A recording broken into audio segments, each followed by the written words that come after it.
간밤 마감한 뉴욕 증시의 심장 박동 소리 글로벌 비트로 전해드립니다. 자, 미국 시장은 3대 지수 모두 상승하면서 마무리를 했습니다. 소문난 잔치에 먹을 것이 있느냐 없느냐, 어제는 좀 그 분위기가 아무래도 장 마감 후에 확인이 됐던 만큼 분분했다가 그럼에도 불구하고 엔비디아 주가가 1%대 오름세를 보이면서 마무리를 했습니다. 물론 그 사이에 요동치는 주가의 흐름을 보면서 좀 불안하셨던 분들도 분명 계실 겁니다. 자, 앞으로의 AI 랠리가 시장을 이끌 수 있을 것인가, 나아가서 바로 오늘 밤에 열리게 될 FOMC에서는 어떤 결과들이 나오게 될 것인가, 그 경계감이 함께 공존하고 있는데요. 자, 우리 시장엔 또 어떤 영향을 미치게 될지까지 함께 살펴보시면 좋을 것 같습니다. 간밤 뉴욕 증시 마감 특징주들 체린 앵커와 함께 짚어보시죠. 네, 현재 시간 3월 19일 뉴욕 증시 마감 상황 정리해 드리도록 할 텐데요.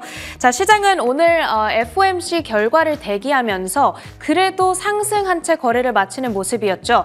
다우지수가 특히나 0.8% 가장 강하게 올라가는 모습이었고요.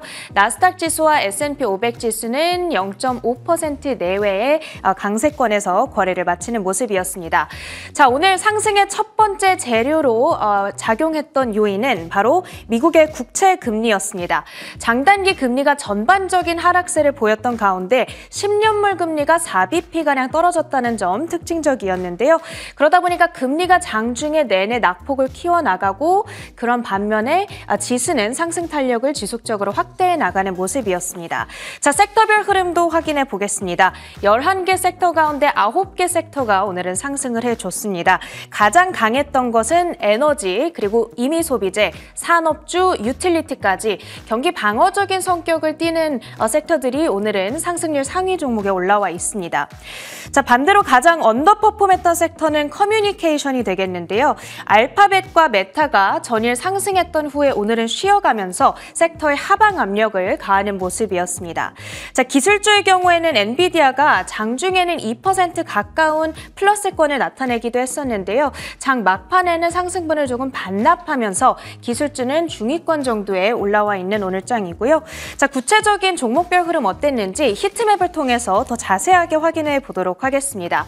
자, 먼저 엔비디아의 종가 상황 볼 텐데요. 그래도 1%의 상승권을 지켜낸 채 거래를 마무리하는 오늘입니다. 전일 블랙웰이 공개된 이후에 애널리스트들의 호평이 이어졌습니다.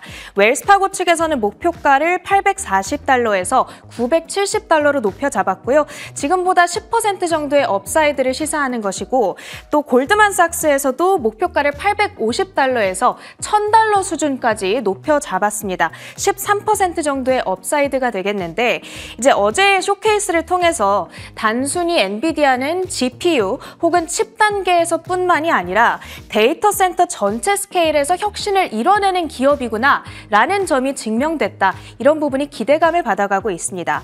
자, 다음으로는 애플도 확인해 보도록 하겠습니다. 애플의 주가는 오늘 1.36% 상승한 채 거래를 마치는 모습이죠. 자, M7 종목들 가운데에서는 가장 큰 탄력도를 나타냈습니다. 구글과의 파트너십을 두고 일부 애널리스트들이 우려의 목소리를 내고 있기는 한데, 특히 딥워터 에셋 매니지먼트의 진 먼스터는 애플의 AI 확장을 위한 행보가 비용이 많이 들고 그러다 보니까 마진을 좀 압박할 수 있겠다, 이런 우려의 목소리를 냈습니다. 하지만 그럼에도 불구하고 애플의 주가는 강세 흐름을 이어가는 오늘장이었고요. 다음으로 테슬라도 보겠습니다. 1.4% 하락한 채 거래를 마치는데, 모델 Y 가격 인상에 따라 전일장에서 급등이 나왔었죠. 이에 따른 숨고르기를 하는 모습입니다. 자, 그 밖의 특징주들 마켓모버스 통해서 하나씩 확인해 보도록 하겠습니다. 자, 상승 특징주들부터 볼 텐데요. 2위에는 노드스토롬이 올라와 있습니다. 9%대 급등으로 진행이 됐습니다. 미국의 백화점 체인 기업이요, 이렇게까지 크게 뛰어오른 거를 아주 오래간만에 보시지 않을까 싶습니다. 한 가지 소식이 전해졌는데요. 창립 일가가 회사를 비공개 기업으로 전환하는 방안을 모색 중이다, 이런 보도가 전해졌습니다. 이 소식에 두 자릿수 상승률을 기록하다가 장 막판에는 9%대 정도의 상승권을 지켜낸 채 거래를 마쳤습니다. 자, 이어서 3위 종목으로는 유니레버도 확인해 보겠습니다. 우리에게 아주 익숙한 바세린, 도브 혹은 벤앤제리 아이스크림 아이스크림 이런 것들을 만들고 있는 기업인데요. 이 자사의 아이스크림 사업 부문을 분사시킬 거다 이렇게 밝혔습니다. 비용 절감을 위해서 7,500명 원의 직원을 해고시킬 거라는 소식도 함께 밝혔고요. 분사 후에 한 자릿수 중반의 매출 성장과 소폭의 마진 개선이 이뤄질 거라는 기대감과 함께 오늘 주가는 3% 가까운 상승세를 시현한 채 거래를 마쳤습니다. 거의 50달러 선 고지를 눈앞에 두고 있는 모습이죠. 자, 다음으로 퓨전 파마슈티컬스도 확인해 보도록 하겠습니다. 인수합병에 대한 이슈가 전해졌는데요. 많은 분들께 아주 낯선 종목이지 않을까 싶습니다. 표적 방사선 치료제를 만들고 있고 한 달 전쯤에는 암 치료제에 대한 독점 라이선스를 확보했다. 이런 소식이 전해지기도 했었는데요. 아스트라제네카가 20억 달러의 퓨전을 인수한다라는 소식이 전해짐에 따라서 거의 2배, 주가가 오늘 정확히 2배가량 뛰어오르는 모습이었습니다. 자, 이어서 하락 특징주들도 점검을 해보겠습니다. 첫 번째로는 슈퍼 마이크로 컴퓨터가 올라와 있는데요. 개장 전부터 주가를 크게 떨어뜨린 한 가지 소식이 있습니다. 20억 달러의 주식을 공모하겠다라고 발표했고요. 이에 따라서 발행 주식 수는 총 5,860만 주로 늘어나게 됐습니다. 이 소식에 10% 가까운 급락세로 진행이 됐던 슈퍼 마이크로 컴퓨터죠. 오늘 장에서 910달러 선의 종가를 형성하는 모습이었습니다. 자, 이어서 AMD도 확인해 보겠습니다. 전일 엔비디아가 블랙웰을 공개함에 따라서 업계 자체의 스탠다드를 확 높여잡았다. 이런 이야기가 나오고 있거든요.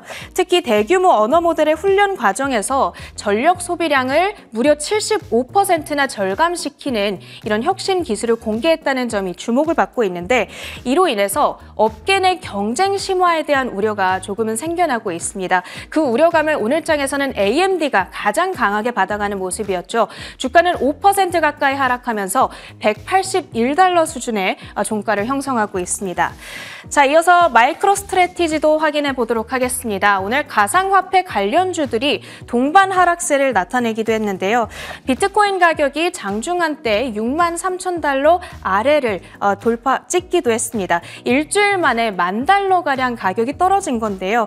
그러다 보니까 세계 최대 비트코인 보유사죠. 마이크로 스트래티의 주가는 6% 가까운 하락, 코인베이스의 주가 역시 4%대의 하락세로 진행이 되는 오늘장이었습니다. 이렇게 오늘장 특징주들 정리해드렸고요. 계속해서 주요 외신 헤드라인까지 확인해 보시죠. 글로벌비트 외신 헤드라인으로 이어가 보겠습니다. 자, 우리가 어제 BOJ 성적표를 받아들었는데요. 이 소식과 함께 남아있는 FOMC는 어떤 시선으로 바라보면 좋을지까지 전방위적으로 외신 헤드라인에서 주목받은 내용들 전해드립니다. 첫 번째 기사는 월스트리트 저널의 FOMC 전망 기사인데요. 우리가 블랙아웃 기간에는 이 기자의 입에 특히 주목을 합니다. 연준의 비공식 대변인이라 불리는 닉 티미라우스 기자가 이번 FOMC에서 연준 인사들의 초점은 이것이 될 것이다 라고 이야기를 했는데요. 투자자들이 금리 인하 횟수에 초점을 맞추고 있다면 정작 연준은 혹시나 이른 인하가 침체를 불러오지는 않을까 걱정하고 있다라고 전하고 있습니다. 어떤 내용들 닉 티미라우스가 이야기하고 있는지 함께 살펴보시죠. 연준은 현지 시간 20일 이틀간의 회의가 끝날 때 기준금리 목표를 23년 만에 최고치인 5.25에서 5.5% 범위로 유지할 예정이며 이번 회의의 초점은 최신 금리와 경제 전망에 맞춰질 예정입니다. 월스트리트 저널 닉 티미라우스 기자는 투자자들에게 이번 주 연준 회의에서 가장 큰 화두는 최근 확고한 인플레이션 수치로 인해 금리 인하를 좀 더 기다릴 것인지 여부이지만 반면 연준은 다른 생각을 갖고 있다고 말했습니다. 연준의 방점은 경기 침체로 이번 회의에서는 경기 침체 위험을 전면에 두지는 않겠지만 올해 남은 기간 동안 이 문제가 화두에 놓일 것이며 어느 시점에 금리를 인하할 수 있는 궤도에 놓이게 될지를 끊임없이 논의할 거라는 분석을 내놨습니다. 그 근거로는 물가를 중심으로 한 최신의 경제 지표라며 이른 인하가 의도치 않은 침체를 불러오지는 않을지가 새로운 이슈로 떠올랐다고 말했습니다. 자, 그렇다면 우리가 금리 인하를 종료하는 시점 이후부터 S&P 500 지수의 추이를 살펴보면서 앞으로의 투자의 지표로 참고를 할 필요가 있겠습니다. 먼저 이렇게 가운데 점선으로 표시된 부분이 금리 인하가 마지막으로 시행된 시점이고요. 역사적으로 살펴봤을 때는 S&P 500 지수가 그 이후에 상승하는 모습을 그리는 경우가 조금 더 많이 보이긴 했습니다. 물론 하락한 경우도 있었습니다. 자, 그렇다면 우리가 앞으로 이 금리 인하의 횟수에 방점을 찍고 있다면 연준이 왜 이렇게 금리 인하보다도 경기 침체를 불러오지는 않을까, 이 부분에 초점을 맞추고 있는지도 한번 살펴봐야 될 텐데요.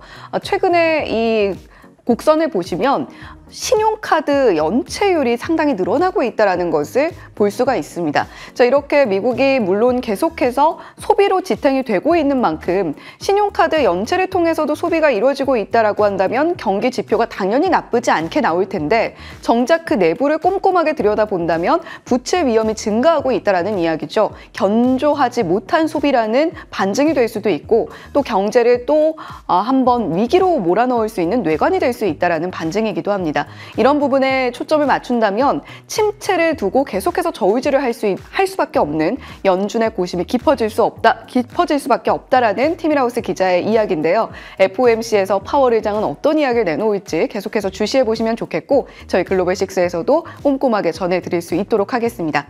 자, 두 번째 외신 헤드라인으로 이어가 보겠습니다. 간밤 시장의 화두는 역시 소문난 잔치 이후의 엔비디아 주가의 향방이었겠죠. 일단 엔비디아 주가는 상승으로 마무리를 했습니다. 이제 젠슨 황 CEO는 단순히 엔비디아가 그래픽카드 설계를 넘어서서 데이터 센터 회사로 나아가고 있다는 구상도 함께 밝혔는데요. 자, 엔비디아의 구체적인 내용들도 함께 살펴보도록 하겠습니다. 엔비디아가 현지 시간 19일 자사의 새로운 주력 AI 프로세서가 올해 말에 출시될 예정이라고 발표했습니다. 젠슨 황 CEO는 잠재적으로 2,500억 달러 이상 규모의 데이터 센터 시장을 쫓고 있다고 밝혔으며 20일 주가는 상승으로 마무리했습니다. 젠슨 황 CEO는 엔비디아는 칩을 만드는 것이 아니라 데이터 센터를 만드는 것이라며 시장이 매년 25%씩 성장하고 있다고 말했습니다. 블랙웰 칩의 가격은 3만에서 4만 달러 사이가 될 것이라고 밝힌 황 CEO는 지난번에는 수요 증가가 상당히 급격하게 발생했지만 이번에는 블랙웰 칩 수요에 대한 가시성이 충분히 확보됐다며, 일부 분석가들은 월스트리트가 이미 B200 블랙웰 칩의 출시를 고려하고 있다고 말했습니다. 자, 이런 사항에 따라서 일단 주가 반응은 조금 불안하게 움직인 것도 사실입니다만, IB들에서는 여전히 엔비디아의 앞으로의 전망을 굉장히 좋게 보고 있습니다. 물론 시장에서 예상했던 GB200, B200의 가격대는 한 5만 달러 선이었는데 CNBC와의 인터뷰에서 그보다 낮은 3만에서 4만 달러 정도의 가격을 책정했거든요. 그럼에도 불구하고 칩 한 개당 가격 굉장히 비싸기는 합니다. 앞으로 이런 수익성이 반영이 된다면 엔비디아의 매출은 더욱더 폭증할 수밖에 없겠고, 펀더멘탈이 흔들리지 않은 채로 시장이 기대하는 만큼의 성장세를 가져올 수도 있다는 이야기인데요. 자, 다만 엔비디아가 이렇게 빠르게 배송을 할 수 있다는 구상을 밝힌 것과는 달리 메타는 약간 불안한가 봅니다. 메타에서는 지금 현재 우리가 올해 안에 B200을 받을 수 있을지 아직 잘 모르겠다라는 이야기를 간밤 로이터 통신 보도를 통해서 내놓은 바가 있는데요. 마크 저커버그 CEO의 경우에는 올해 초에 H100 35만 개를 비축하겠다라는 구상을 밝힌 바가 있습니다. 지금 압도적으로 AI 전략 면에서 마이크로소프트와 메타가 앞서가고 있다라는 평가를 받는 이유이기도 한데요. 아무래도 수령까지 걸리는 시간이 오래 걸리다 보니까 미리 이렇게 확보를 위한 움직임을 하고 있다라는 점에서 높은 평가를 받고 있는 겁니다. 지금 현재 블랙웰을 이용해서 라마 3세대 훈련을 진행 중이다라고도 밝힌 바가 있는데, 메타가 이렇게 앞서 나가는 사이에 마이크로소프트도 빠르게 추격하고 있거든요. 간밤에 나온 소식이 딥마인드의 창립자죠, 슐레이만을 마이크로소프트가 영입했다라는 소식 들려오면서 주가 상승 또 한 번 만들어냈습니다. 이 부분까지 함께 체크해 보시면 좋겠습니다. 자, 그렇다면 어제 우리 시장까지 광범위한 영향을 미쳤던 BOJ의 결정 내용도 함께 살펴봐야겠죠. 우에다 가조 총재의 발언은 시장의 예상을 크게 벗어나진 않았습니다만, 그 이후에 엔화 환율이라던가 달러의 흐름은 시장의 예상을 조금 벗어나는 움직임을 보여줬습니다. 자, 구체적으로 BOJ의 결정 내용 함께 전해드립니다.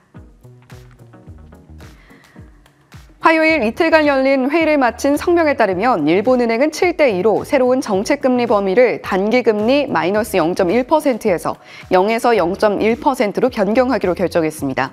BOJ는 또한 필요에 따라 장기 국채를 계속 매입하겠다고 약속하면서 복잡한 수익률 곡선 통제 프로그램을 폐기하고 상장지수 펀드 ETF 매입을 종료했습니다.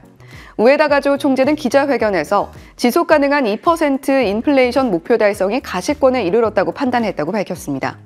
대규모 통화 완화 정책은 그 목적을 달성했다고도 덧붙였지만 향후 금리 인상에 대한 신호가 부족한 만큼 엔화가 달러 대비 150달러 선을 넘어섰고 이러한 통화 약세는 일본 주식을 뒷받침해 니케이 225 주가 평균이 4만 수준을 회복하는 데 영향을 미쳤습니다.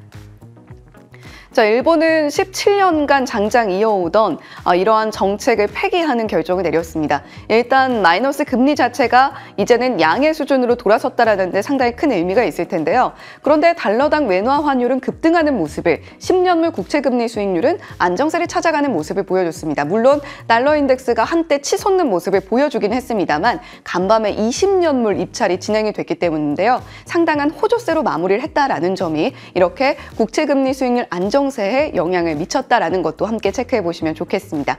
자, 마지막으로 비트코인과 유가 관련된 소식 전해드리겠습니다. 앞서서 체린 앵커가 비트코인 가격에 요동치는 모습을 함께 브리핑 해준 바가 있는데요. 비트코인 관련주를 투자하시는 분들 우리 시장에서도 상당히 유의하실 필요가 있겠고요. 자, 유가는 계속해서 오름세를 나타내고 있습니다. 간밤에 유가의 상승폭 자체는 크지 않았습니다만 장중 한때 83달러 선을 돌파하는 모습을 보여주면서 앞으로의 유가의 향방이 어떻게 될 것인가에 대한 불안감이 나왔고요. 일단은 그보다는 조금 내려온 82.5달러 선에서 거래되는 모습 나타냈으니까 참고해 보시면 좋겠습니다. 지금까지 글로벌 비트 전해드렸습니다.